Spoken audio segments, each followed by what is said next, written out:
Hello दोस्तों, मैं navy स्वागत करता हूं आपका अपने नए वीडियो में। आज का टॉपिक है मर्चेंट नेवी में प्रमोशन कितने जल्दी मिलता है। हर एक अलग अलग रैंक के लिए मैं आज आपको ये बताऊंगा।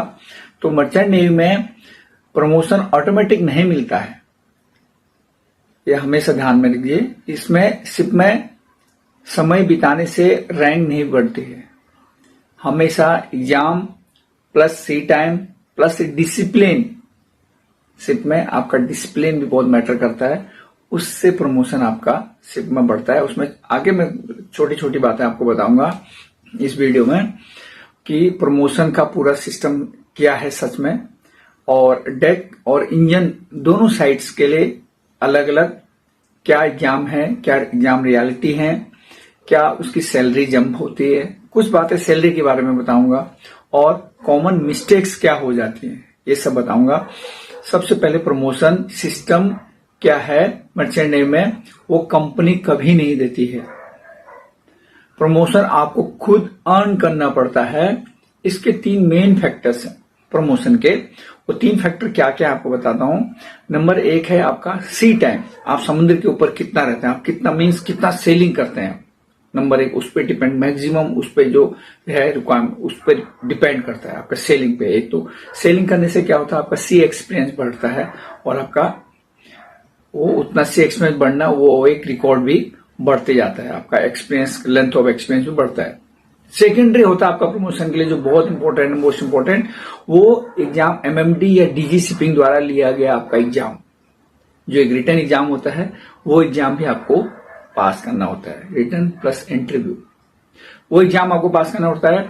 तीसरा इंपॉर्टेंट चीज है कंपनी द्वारा वैकेंसी प्लस आपका परफॉर्मेंस।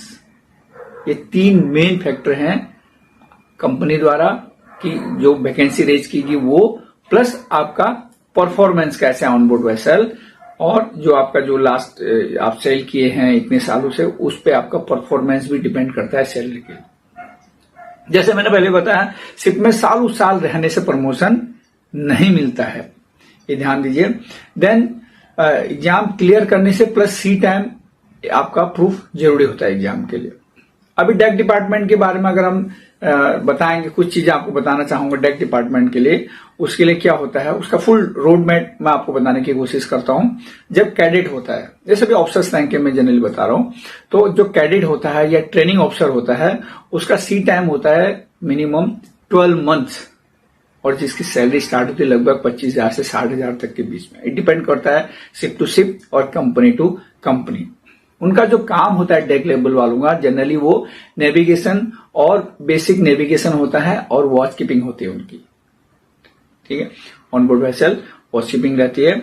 और उसके बाद जो सेकंड नंबर उनके ये ट्रेनिंग पीरियड निकलने के बाद जो सेकंड होता है, उसके बाद जो नेक्स्ट स्टेप होता है वो होता है थर्ड ऑफिसर का। उनका थर्ड ऑफिसर का जो एग्जाम होता है वो सेकंड, उसका फिर सेकंड मेट का एग्जाम होता है, फॉरेन गोइंग वेसल के आप बोल सकते हैं, FG foreign second mate.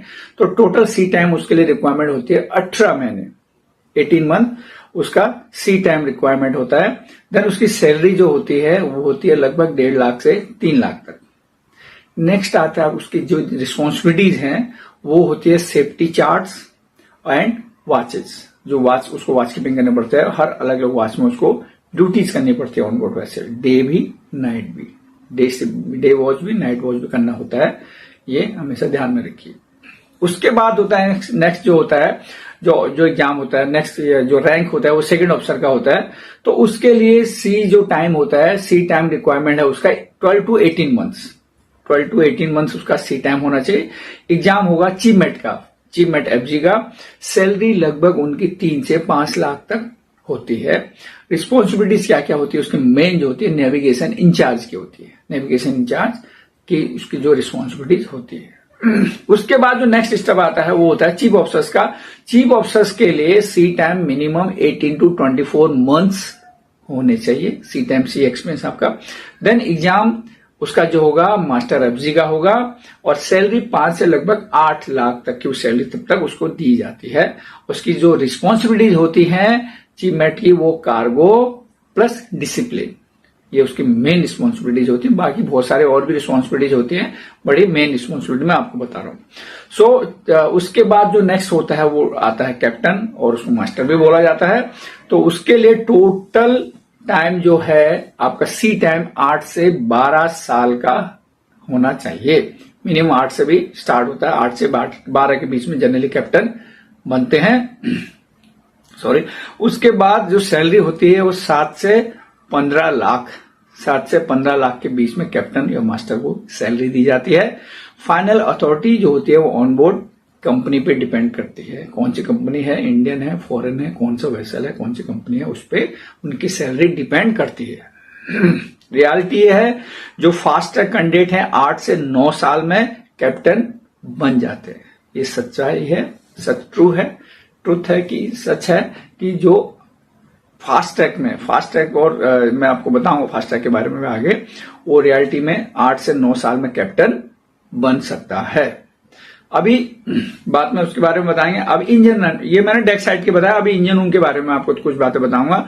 Engine room department का जो है फुल रोड मैप मैं आपको बताना चाहूंगा। स्टार्टिंग जूनियर इंजीनियर से, उसका एक जूनियर इंजीनियर ट्रेनी से स्टार्टिंग होती है, जिसका सी टाइम 6 to 12 मंथ्स का होता है। उसकी सैलरी जनरली 25,000 से लेके 80,000 तक होती है। किसका? एक जूनियर ट्रेनीज का। और उसके बाद वो 4th इंजीनियर बनता है। 4th इंजीनियर में उसका एग्जाम 4th इंजीनियर क्लास का होता है, और उसका सी टाइम मिनिमम 18 मंथ्स का होता है। उसका जो ट्रेनिंग जूनियर इंजीनियर्स के बाद उसका 4th इंजीनियर में जो एग्जाम होगा वो 4th इंजीनियर्स क्लास 4 के लिए होगा, और उसका सी टाइम मिनिमम 18 मंथ्स का होता है। सैलरी 1.5 लाख से 3 लाख तक होती है। नेक्स्ट, उसके बाद जो 3rd इंजीनियर का होगा, उसके बाद जो उसका नेक्स्ट एग्जाम होता है 3rd इंजीनियर के लिए जो एग्जाम होता है वो क्लास 3 के लिए होता है। उसका सी टाइम मिनिमम 12 से 18 मंथ होना चाहिए। सैलरी 3 से 5 लाख होता है। नेक्स्ट स्टेप होता है उसका 2nd इंजीनियर्स के लिए। 2nd इंजीनियर के लिए क्लास 2nd का उसका एग्जाम होगा। सी टाइम 18 से 24 मंथ उसका सी टाइम होना चाहिए। सैलरी 5 से 8 लाख तक उसको मिलती है। नेक्स्ट है उसके बाद 2nd इंजीनियर के बाद वो बनता है चीफ इंजीनियर। चीफ इंजीनियर का टोटल सी टाइम लगभग कम से कम मिनिमम 7 से 11 साल के बीच में चीफ इंजीनियर बन जाते हैं, और उनकी सैलरी जो है 8 से 18 लाख प्लस भी होती है चीफ इंजीनियर की। वो डिपेंड करता है कंपनी टू कंपनी और शिप से शिप पे डिपेंड करता है। सो सैलरी जंप रियलिटी जो है वो हर प्रमोशन पे जनरली 1 से 3 लाख के बीच में जंप होती है salary. Then tanker, LNG, offshore जो है, ये कुछ वेसल्स पे या कुछ कंपनियां जो है एक अच्छा हाई पेमेंट देती है। फॉरेन फ्लैगशिप और ज्यादा पेमेंट देते हैं। Salary ship type and company पर डिपेंड करते हैं। शिप कौन से टाइप का शिप है या कौन सी कंपनी है, इंडियन है या फॉरेन है, तो उस पर डिपेंड करती है। जनरली जो डिले होते हैं, प्रमोशन में डिले होता है, उसका रीजन, जो गलतियां करते हैं लोग ऑन बोर्ड वैसे जाके, उसके जो रीजन है वो ये मैं आपको बताना चाहूंगा। वो ये होते हैं एग्जाम में डिले करना, फेक एजेंट पर भरोसा करना, सी टाइम डॉक्यूमेंट्स नहीं पर प्रॉपर नहीं रखना अपने, फिर उसके बाद ये जो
तो दोस्तों ये था आज का टॉपिक। कैसा लगा आपको प्लीज बताइए, कमेंट कीजिए, लाइक कीजिए। जिसने सब्सक्राइब नहीं किया सब्सक्राइब कीजिए। स्वस्थ रहे, मस्त रहे, खुश रहे, always be happy. Thank you very much. मिलते हैं अगले वीडियो में।